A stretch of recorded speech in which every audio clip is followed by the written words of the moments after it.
Okay, y'all. Huh.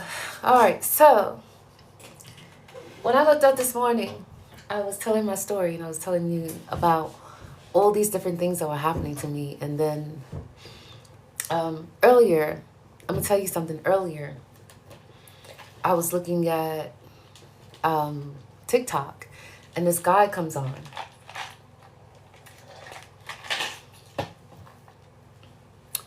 and he's saying something like he's getting bullied at school because he's African. And I started thinking to myself, everybody was putting like these different replies, and these replies was like, tell you, one of the replies was like, wait till you get older and you get them grades, and wait till this and wait till that. And they were telling him all this dumb stuff. Um, quite frankly,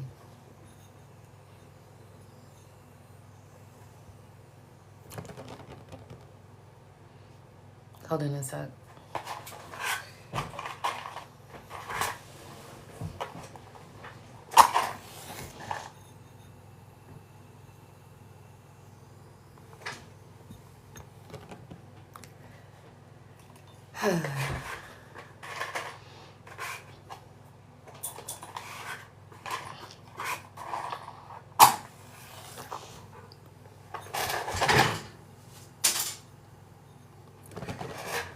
Whew.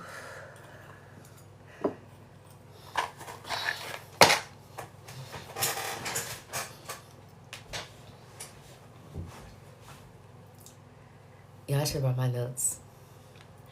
So yeah, so then he was saying that he was getting bullied in school because he's African and he didn't know what to do about the bullies.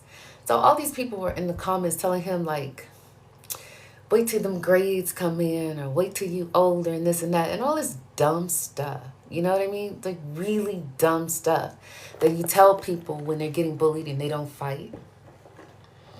No, I got some stories. And I was thinking to myself, oh, and that's kind of why I had a thought process like, I need to come on and talk, because that shit is dumb. They were telling him everything but to fight the bully. For the first, like, I'm gonna say about 15 comments, because I didn't go reading through all the comments. But I was like, no, dude, you need to fight. You need to fight, and you need to fight, and it shouldn't matter whether you win or lose, but fight. Because I know what it's like.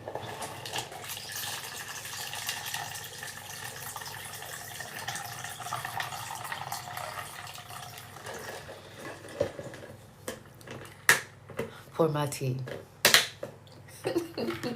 I know what it's like to be, okay, so when I was in school, I used to fight all the time. All the time. Like I said, when I was growing up, because I'm continuing this story. When I was growing up, I didn't know I was getting, I didn't know someone had put a hex on me.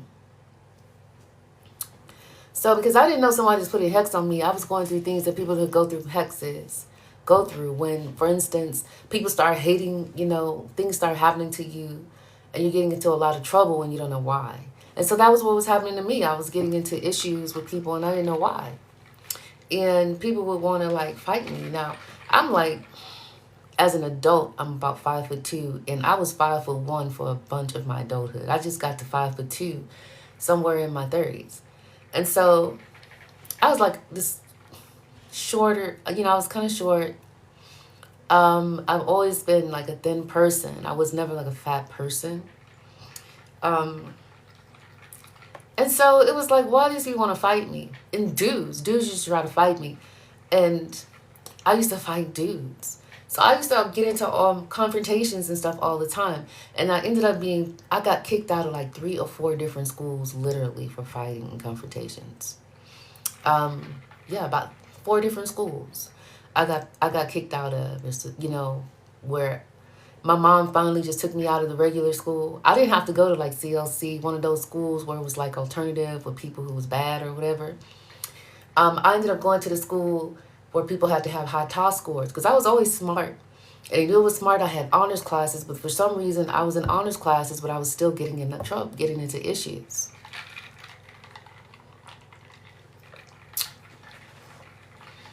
Anyway, When I was in school and I was fighting, I have no issues. You understand? Like, people wouldn't bother me. I have no problems. People will not bother me. But when I became an adult and I started getting trouble issues with SRA when it was witchcraft, for the first, I'm gonna say about it was almost 20 years. I didn't even know what was happening to me, and so I was not allowed to fight.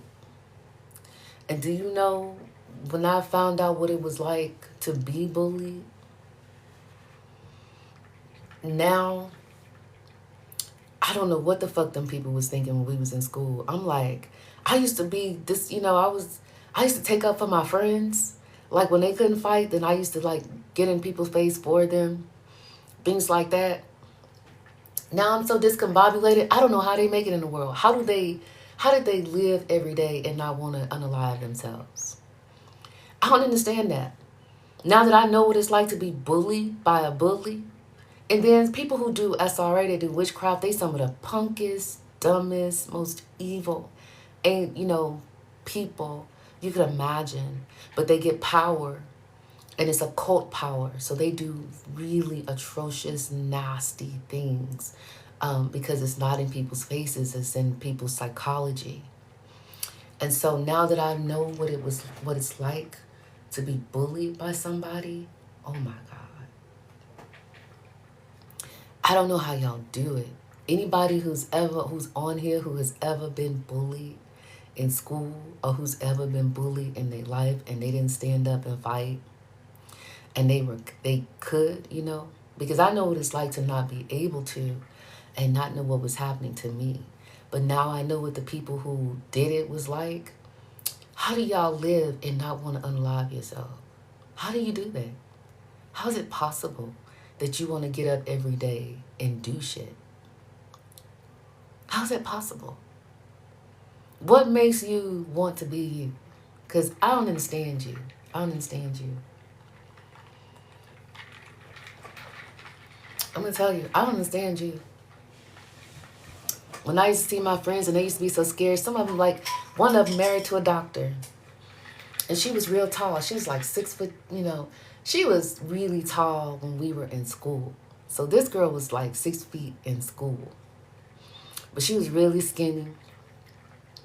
She probably a model by now, and she looked like she married to a doctor. But I'm like, how did she make it through school and not want to unalive herself? Like, really? But, like, I see some people, and they used to be punks in school, or they used to, like, get bullied in school. And they, like, in the world doing stuff. And I used to, like, I used to fight and all of that, and then I ended up attacked by a witchcraft. And I'm going to tell you, even though I know that they did things to me, like I had financial issues, even though I know that they caused so many problems in my life, because I know what it's like to be bullied now, and especially as an adult, I don't regret fighting ever. And I still wonder about people, like, how do they make it through the day if they don't stand up for themselves, if they don't fight about it? How do you make it through the day? Like, how do you want to live? Because now that I've had to deal with being bullied, I don't know how people want to live. And, like, I've survived being attacked by witches. I have survived it. And there were times in this survival that I literally walked around and wondered, why do I want to survive?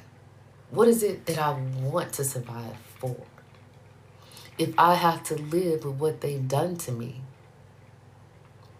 It's like, has anybody ever watched The Woman King? And they talk about how she was captured. And then when she was captured, she was like, they raped her. Oh, excuse me. I'm in these TikTok streets. She was saying they raped her until there was nothing left. That's what it's like to be attacked by witches. It's like they'll take until there's nothing left.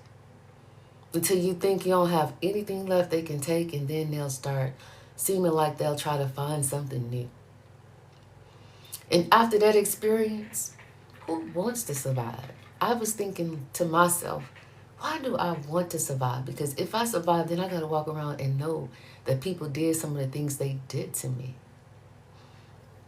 So I would advise anybody, when I look around at other people's lives and my own life and everything, if you're getting bullied or if you got a kid bullied in school, that's going to matter more than everything if you fight about it. If you want them people that didn't have them problems, then that's not you. But y'all know there's some people with them kind of problems that's walking around the earth right now. That's going to matter more than your grades. That's going to matter more than anything on this earth, is if somebody was able to bully you. Trust me, I know now. I didn't know at first. I used to listen to people give advice like, go tell the teacher. And I didn't care. I used to fight anyway. But, you know, people used to say, go tell the teacher and all that kind of stuff. I know now why a bunch of them brown parents used to tell their kids, you better go back and fight. Because I know that when you are getting bullied, that encourages the most punkish, the most dumbest, the most evil, vile people to attack you. If they see you getting bullied and they see that you're not fighting back or you don't have a means of ways to protect yourself, it attracts the worst people to also do things to you. So I would advise anyone, it's going to matter more to you if you fought than it will if you made them grades. It's going to matter more to you if you fought, if you have friends. All them friends in school, none of them friends going to matter like that unless you kept them friends through thick and thin your whole life. Most of them you won't even see. If you're moving around after high school, you might see some of them, but if you're really moving around after high school, you may not even see them no more. But if you don't fight, that's going to be like the worst thing you're going to ever feel in your life, is to have to walk around and know somebody did some of the things that some of those people will do to you. And that's what it's like with witchcraft, back to our subject and stuff. And then today I wanted to discuss Bereshit. Now the only thing about this is I didn't do my visual representations, because when I used to do this on YouTube, I had a bunch of visual representations. I used to put up the screen, and then I would go line by line on the screen, and I would tell everybody, you know, what I was talking about and show them as I was speaking about it. But now,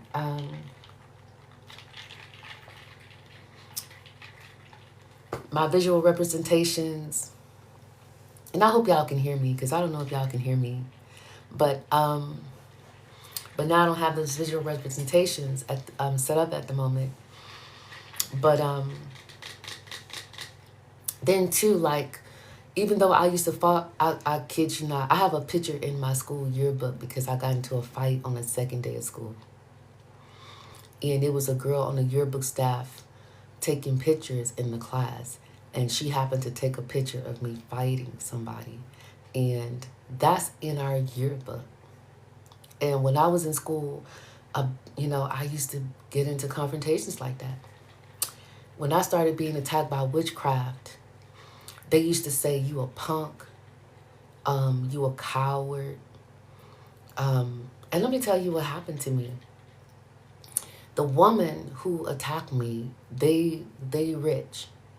And her husband is beige, you know. And they rich.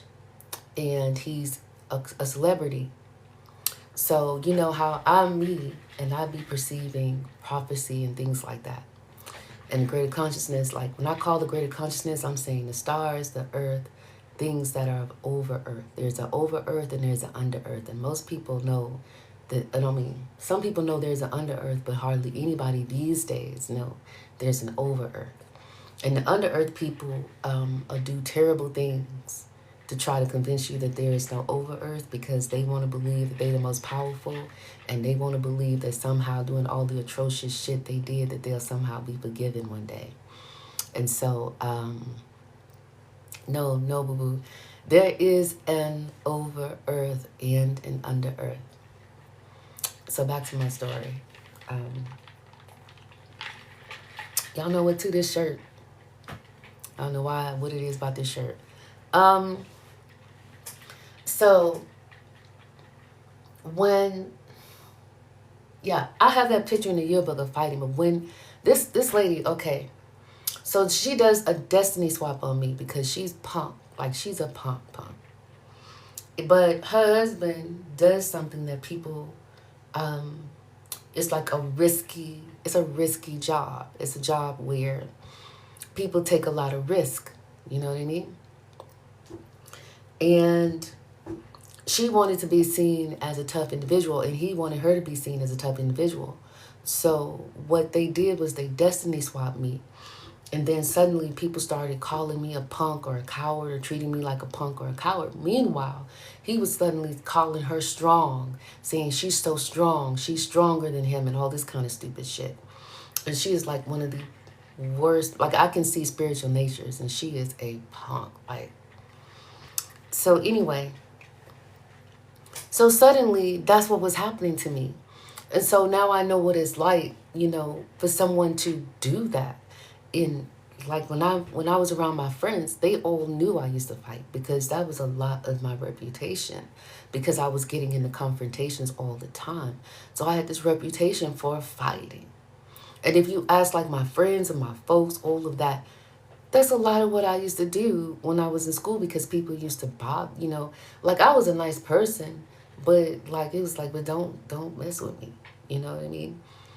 So if anybody, I was being hexed, and I didn't know I was being hexed. So people used to like try to mess with me and get in my face. A bunch of people didn't really used to mess with me too much because they didn't want to fight me. But the people who did, they had to fight me. And so now, it's very different. And then I remember like having to fight some of the toughest people in school. Whenever I used to get into it, I used to fight boys. And so, and I used to see this being. When I was younger, it was a being around me that used to make people tell the truth, and he used to be around whenever I used to get into confrontations. And they used to kind of tell me that they were making sure that I could stand up for myself. And, I didn't used to think much about it because, I was a kid. I didn't know how to process guidance. I didn't know how to process things that were overworld or phenomenon and things like that. But I used to be able to perceive those beings. And they used to tell me that they were making sure that I was capable of taking care and of standing up for myself. So fine. I was like, okay, that's great. But becoming an adult and being called a punk by a witch who is like sodomizing and destiny swapping me while they're doing things to children and doing things to people through the occultic. That's a whole nother level of of evil and of attack and of bullying. So they made sure that I could take up for myself in school. But becoming an adult, they didn't make sure that I could do that as an adult. Those things I had to learn on my own. And now that I'm an adult, and some of the things that a person would have to do is like candles, fasting. Those are all the things that they attack. And so I've noticed all the things that they attack are the things I really need to do. Like financially, they'll do stuff financially because they don't want me to have materials for things. Or, the fasting. If somebody does sexual sodomy on you, that feels worse than actual rape. I remember when somebody tried to rape me in my early 20s, I fought him for 2.5 hours. Like that's how I had gotten to where a man tried to rape me this was in 1999. Okay, 1999, I was living on my own, and my friend at work, her boyfriend was crazy. And she used to tell me, he crazy, but she used to kind of halfway laugh with it, so I didn't used to think much of it. And then one day, he showed up in my apartment, and he I opened the door for him because I knew who he was, but he shoved my door and he tried to rape me. And do you know I fought that dude for 2.5 hours? I literally went toe to toe with a whole dude who was an adult for 2.5 hours. And at the end of them 2.5 hours, I will say he did not rape me. Okay, he didn't get to rape me, but I fought him toe to toe for 2 hours, 2.5 hours. Now that I think about it, and it's I did a report about it and everything in a rape kit or whatever, but I had a whole fight like that. When I became an adult and someone did that hex on me, what was crazy about that was that the person who did the hex and the person who does witchcraft literally projected herself saying, he couldn't rape you, but she said he couldn't rape me, but she could. You know what I mean? That's what I heard. He can't rape you, but I can. And then I felt the worst kind of sexual sodomy, like a evil person, like the devil himself was raping me. I don't even know how I survived, because that shit happened literally for an entire 3 weeks. Someone was raping me.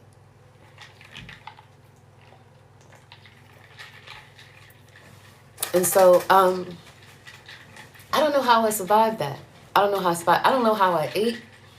I don't know how I slept. I had my son was in the house going to school and doing things. I don't even know how I survived something like that. But I went from, being the person who would fight boys in school, having a reputation for that, and then even fighting off a rapist when I think I was 22 years old in 1999 or something like that. I fought off a rapist, like hand-to-hand combat, like really, to someone raping me like that. That's what witchcraft would do to somebody when they attack people. They be putting people on the street. Some people get attacked by witchcraft. I went homeless. I was homeless for years. I think I was homeless for like 5 years or something like that. Because like I just could not get it together, and I was experiencing so many attacks. Well, let me tell you what this person does too. So this guy who was standing at the crossroad who did that curse, he was standing at the crossroad with his girlfriend, and she was a punk. She's like very punkish, but she wanted to appear strong. So they were destiny swapping. So let me tell you what she does too, what she did too.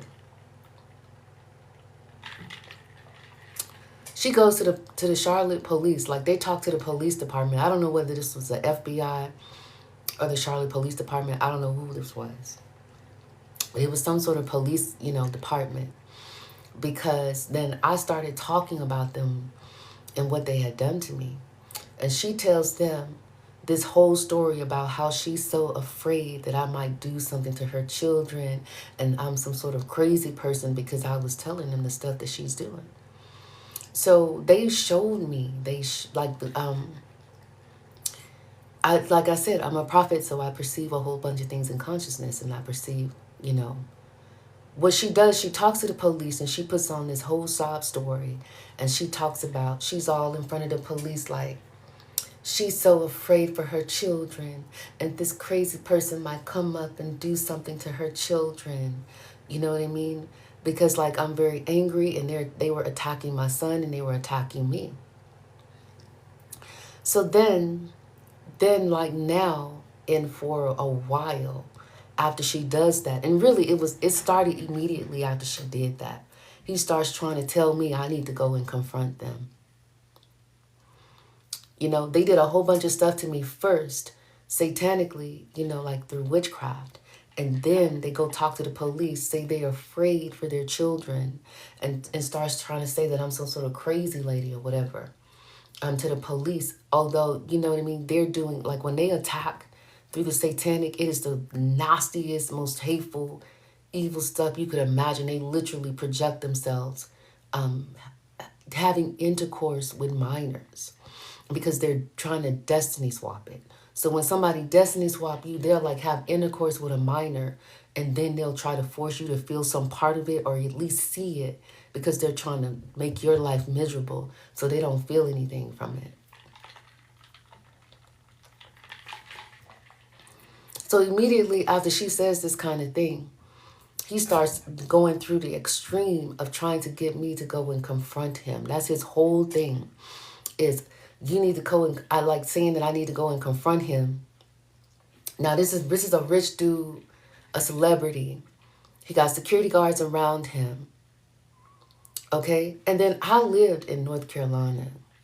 Okay? I don't know if any of you has ever been brown and lived in North or South Carolina, but if you've ever been a brown person and you lived in North Carolina, I'm going to tell you that story about, I'm going to tell you what that's like.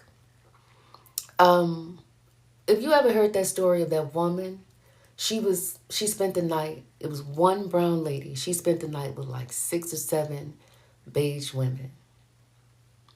And they were all in a house. They was all spending the night on this lady's house. And 3 of the lady's husbands was policemen. And they got a picture of them in the middle of the night with, they all had on their pajamas. They're all sitting on the couch. They all look relaxed, okay? The next morning, they found that one brown lady in the pool dead. And she had half her clothes was taken off. Like somebody was trying to change her clothes.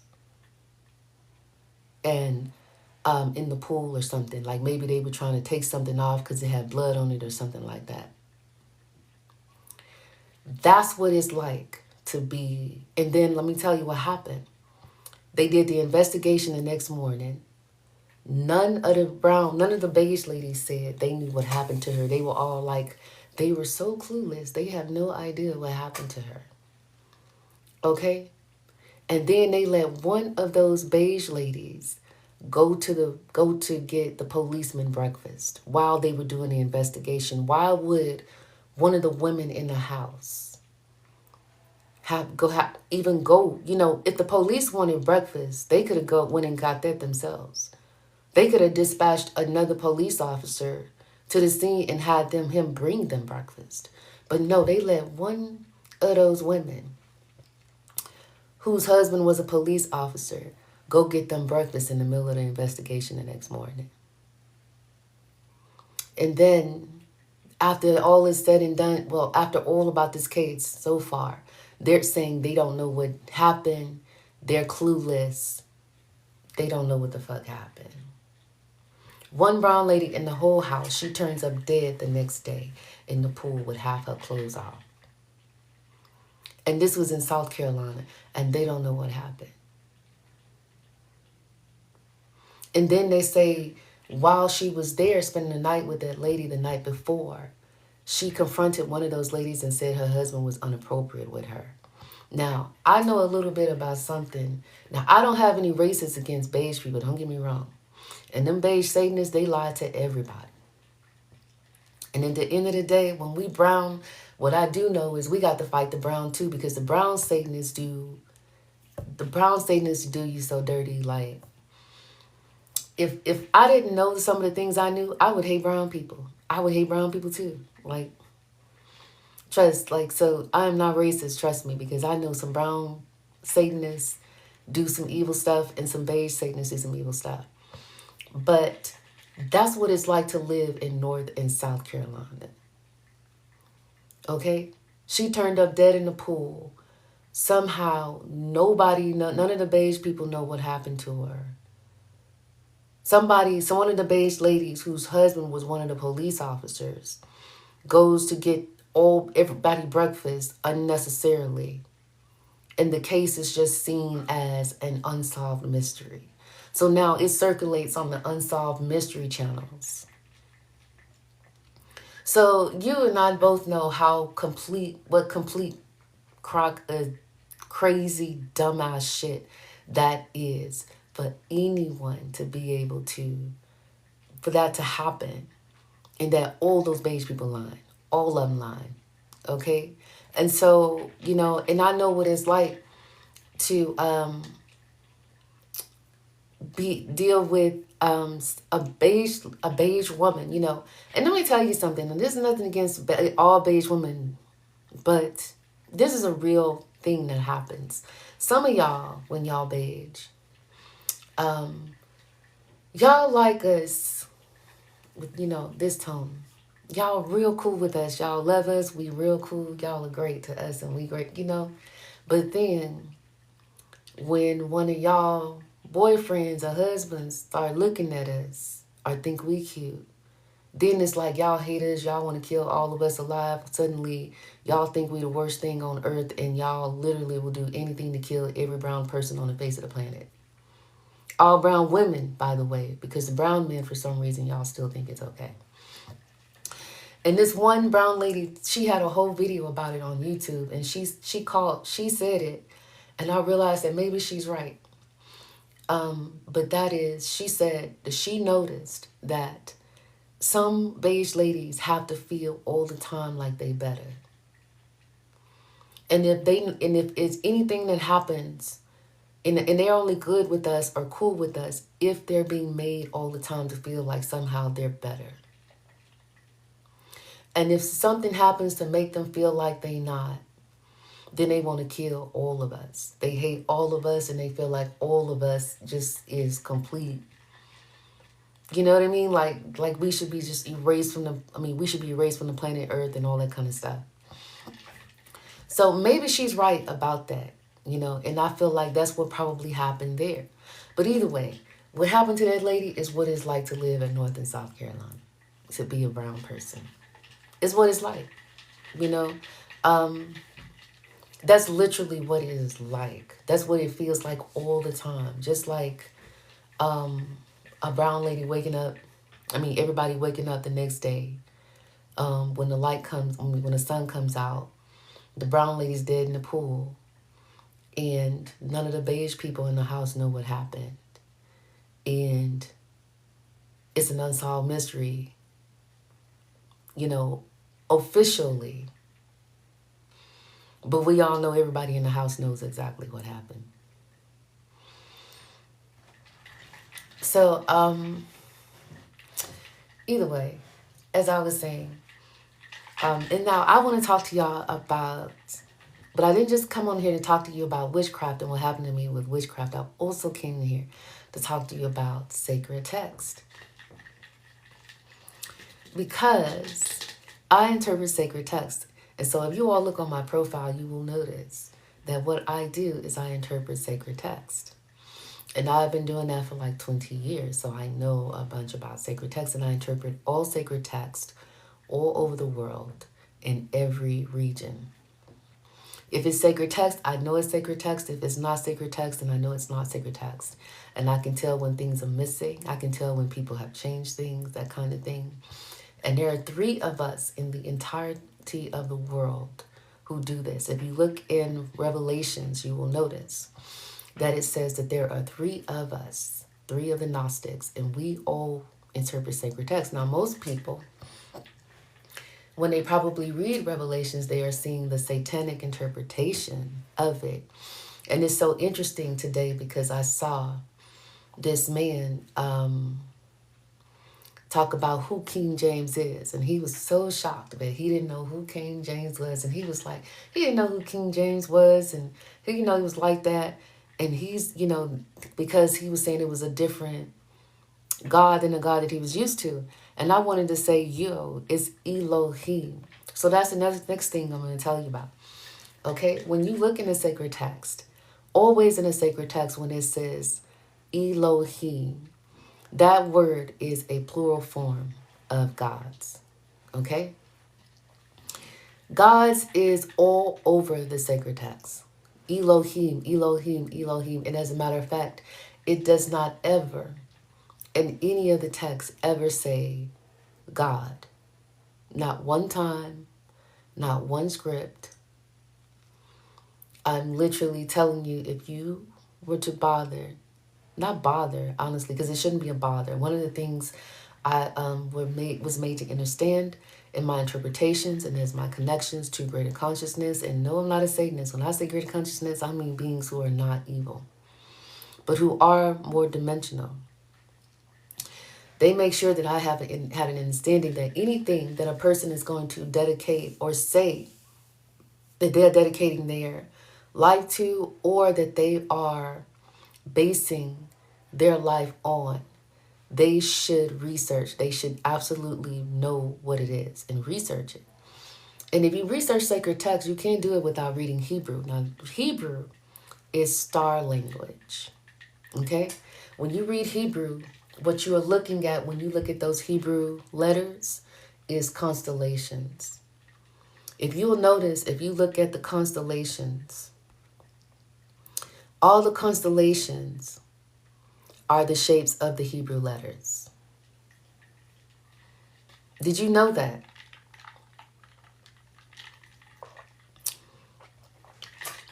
So that is to tell you, because I always tell people, especially, the stars teach us. So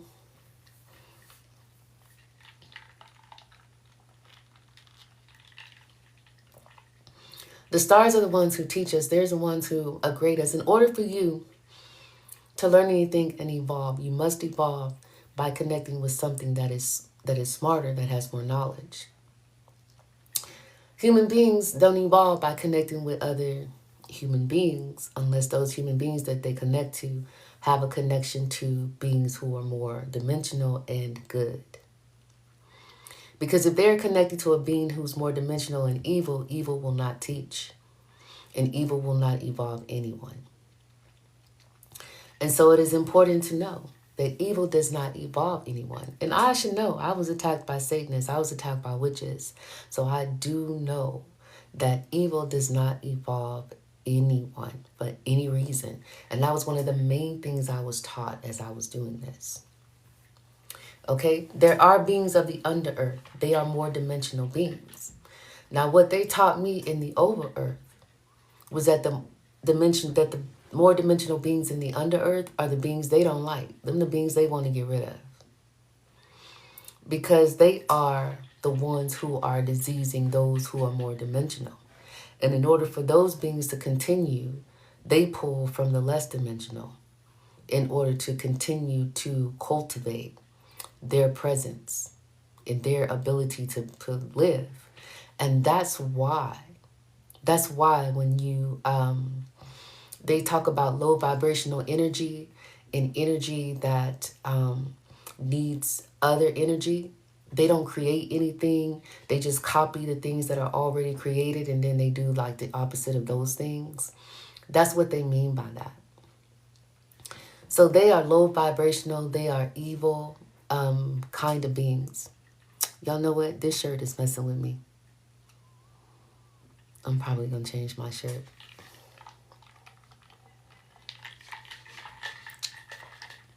So that's what they're talking about when they say that.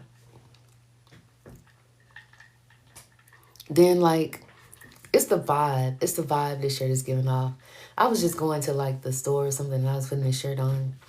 And I realized this shirt is giving off that vibe. I'm like, no, I got to change this shirt. So I think what I'm going to do is I'm going to change this shirt, and then I'm going to go back. And then I'm going to come back on, and then I'm going to talk about this stuff again. But yeah. Okay, so anyway, but since I did start about it, I'm going to go ahead and finish and talking about it.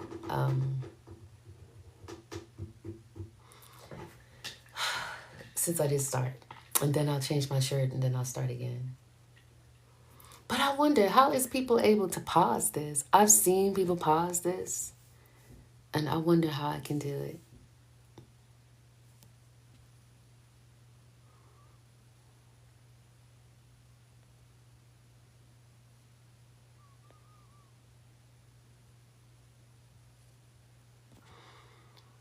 Oh.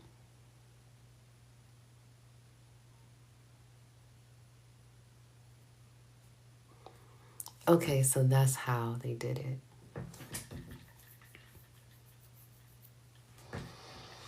Okay, so then I'm going to have to do something to change my shirt. Because I'm telling you, this color is like, I like the hearts, but it's the color and it's the shirt. That's what's messing with me. And I happen to like this shirt, like if I wear it out. But for some reason, like now, it's the vibe. It's the vibe. I don't know. It should seem like it would give off like a better vibe because there's hearts on it.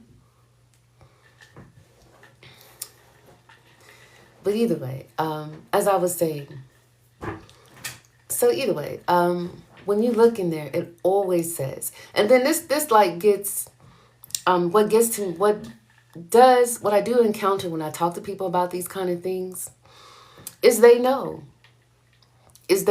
So it's not like people don't know. Like you could say to somebody that says Elohim, that is God's, that is not a God. And they will go, oh, I know. And then they will turn right back around and start saying, well, there's only one God. How is that possible? How is that possible that they could literally see in the text that it says Elohim and know that that means God and then still stick to what somebody told them? And I'm going to tell you how. Witchcraft. That's witchcraft.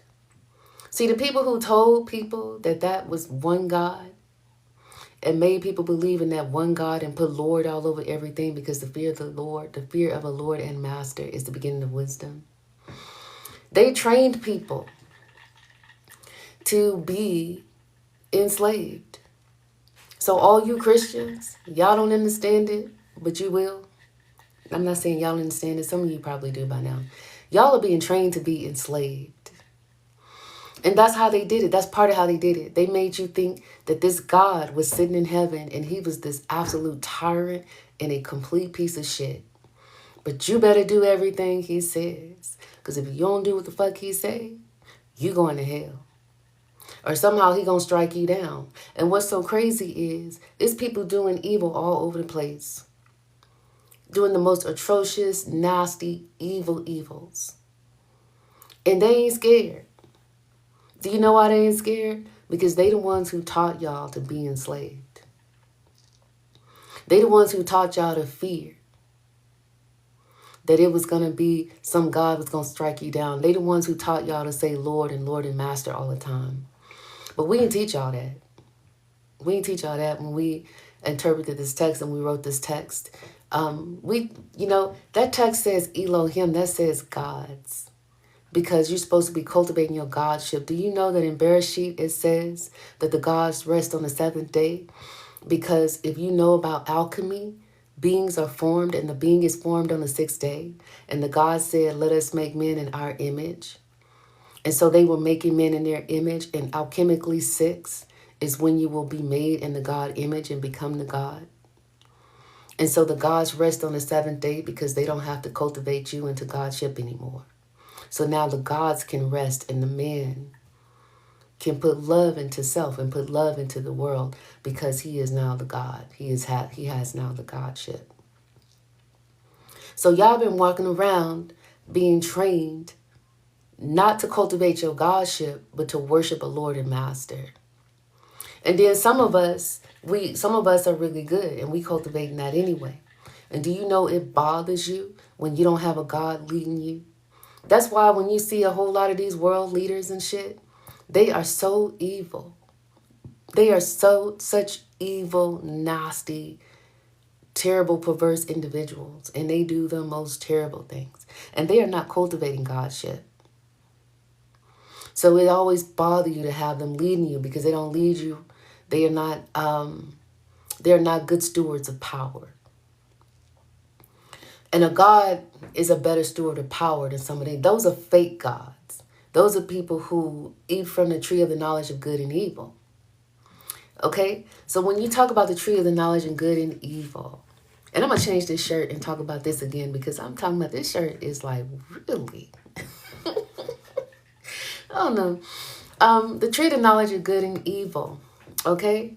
When you talk about everything in the garden, everything in the garden is good. When it says every tree in the garden is good, it is saying that everything that people want, the fruit in the garden, is good. Those are spiritual trees. All those spiritual trees are good trees. But then it says, but in the midst of the garden, in the midst. So when they reinterpreted the text, they made you feel like it was one tree in the middle of the garden. But nah, that's not the correct interpretation of the text. When it says it's a tree in the midst, when it says in the midst of the garden, it doesn't say there is a tree in the midst of the garden. It said in the midst of the garden. And then it's saying that there is the tree of the knowledge of, there's trees of the knowledge of good and evil, you see. Because what they're saying is in there, on those trees, there are some trees with both good and evil on them. And what that is saying to you when they say that there are trees with both good and evil on them is that some trees, in order to get to the fruit, you can do good or you can do evil. Okay, you can do either one and still get it. So what that says to you, if there's a tree where you can do good and evil, what they're saying to you is don't do evil. Because if you do evil, then you'll die. Now, when they say die, they mean give up the ghost. Okay? Because when people talk about saved, they are talking about reincarnation. They're talking about whether or not you're saved for reincarnation. They ain't talking about saved to go to heaven. There are many heavens. Okay? The Satanists are the ones who told people there's only one heaven and your God is in heaven. No, your God is in heaven, because when you cultivate your Godship, cultivating Godship is where your heaven is going to be. Because heavens are happinesses. So what happens is there are good and there are evil happinesses. Ooh, I'm going to change this shirt. Hold on, I might need to light.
Yes, I think that is so much better.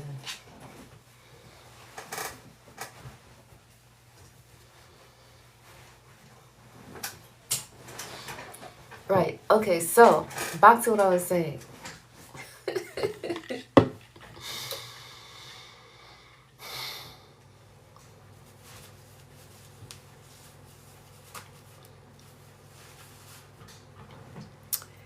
Okay, so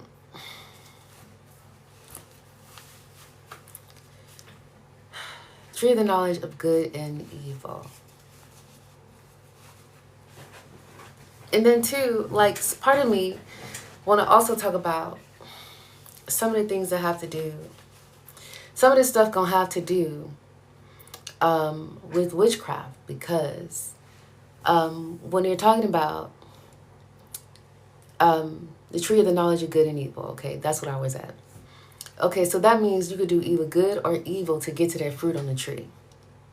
So if you can do good or evil to get to the fruit on that tree, it's saying if you do evil, if you now know the knowledge of both good and evil, because see, that's what they're talking about. They're not saying know who's good and who's evil. No, that's the satanic interpretation. That's what they lied to you and told you.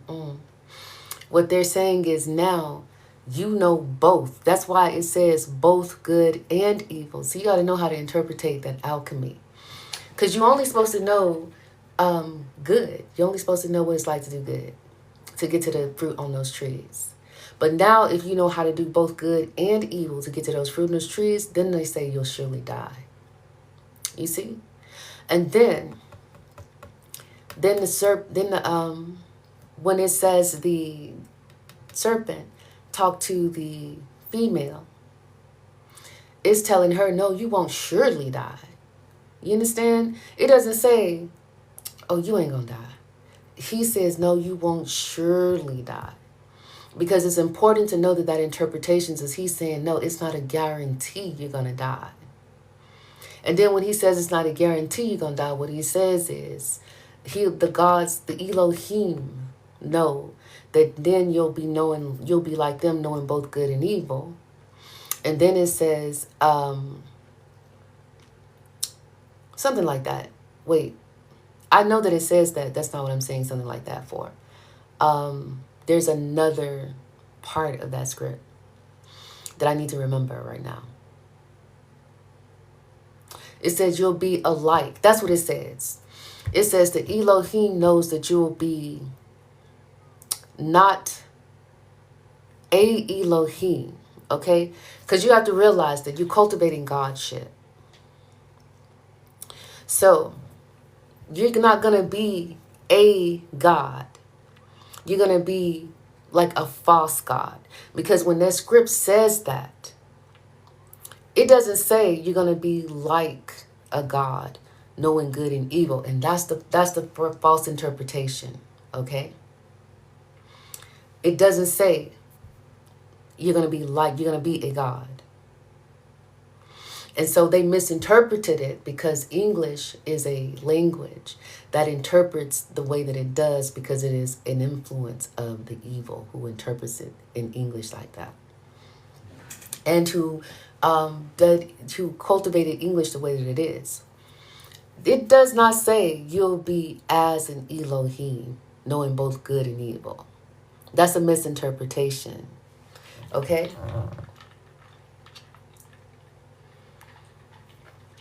What it says is you will be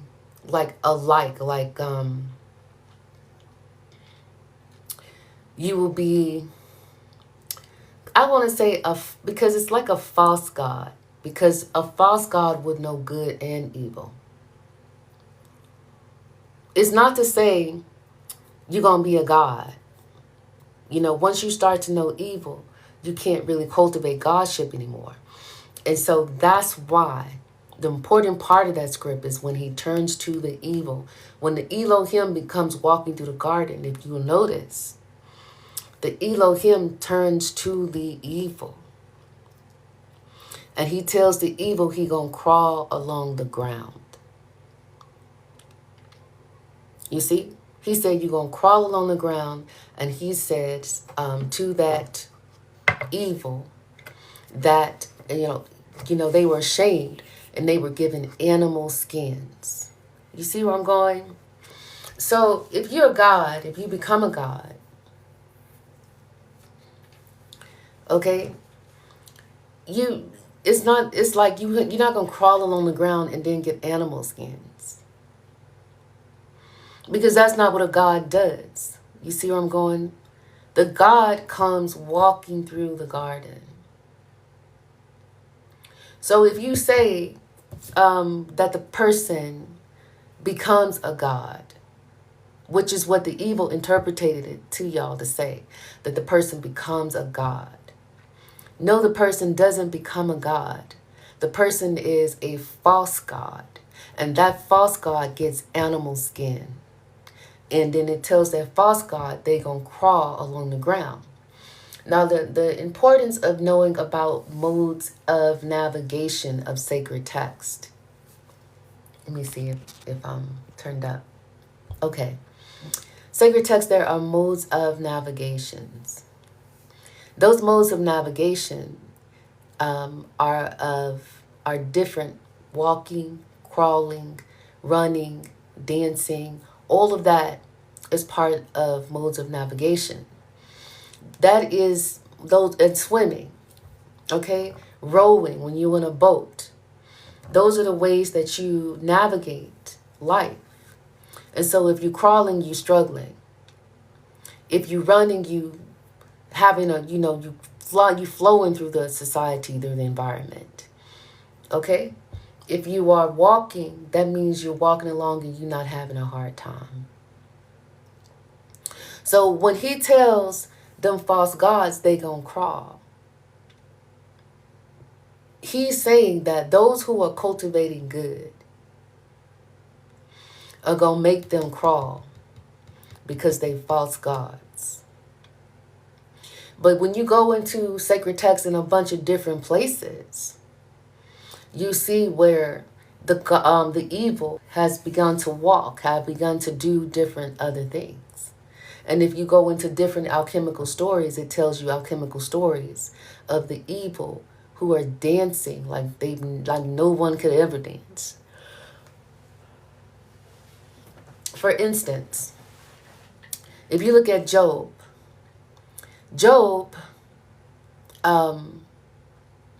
is a one who he asked the Satan, the adversary. Now we know the adversary is evil because in the beginning of Job it says Job is an innocent man, knowing good, knowing righteousness. And then it says Satan on some versions, and it says the adversary on the other versions. Now when it says the Hasatan, that's the accuser. The reason why it's called the accuser is because an accuser doesn't know what is true and what isn't.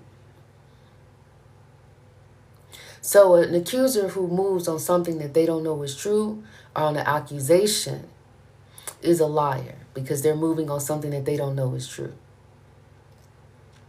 And it calls it the adversary because it is the adversary of the innocent, the one who is guilty, the one who is evil. So he asked him, where is he? He says he's walking to and fro upon the earth. The importance of saying that he's walking is to say that the adversary, the evil, is not struggling, it's not crawling, it's not having a hard time. So when he says the evil is not having a hard time, that is to say, that's a particular script that doesn't only mean that the devil is on the earth or the evil is on the earth. It means that not only is evil on the earth, but evil is flowing on the earth. They are having a good time. You see what I'm saying? And do you notice that when you look in Job, when it goes along with the story, Job starts to crawl. You also notice in Enoch. Enoch means it says discipline. Discipline is the same as disciple. Jesus is telling you that those disciplines are the ones that you will that will give you everlasting life. You see what I'm saying? And the reason why Jesus gets killed is because those disciplines are not being honored. They are not being done. So, okay. But like I said, Job, when he asked the Hasatan or the adversary, where he been, he said he's walking to and from the earth because he said, oh yeah. And the significance of Job that I was going to tell you is that Job was crawling through houses of fire. Okay, so when Job went through what he was going through, he was crawling through houses of fire. Now, Job is an upright man. He's a good person. Everybody, when they read Job, they see that Job is a very good person. And when you go through the Job story, what happens to Job is he gets taken up. Now, the reason Job gets taken up is because Job levels up. If you know alchemy, and I do know alchemy, that is what that is saying. They are saying that he goes to a higher level of being. Not that he goes to heaven and gets taken up to heaven with the God that you all are believing in. No, that's not real. But Job becomes a higher level of being. Alchemically, he is taken up to a higher level. So that's what happens with Job. And Job does that after he sometimes is crawling through houses of fire. See, so that's modes of navigation.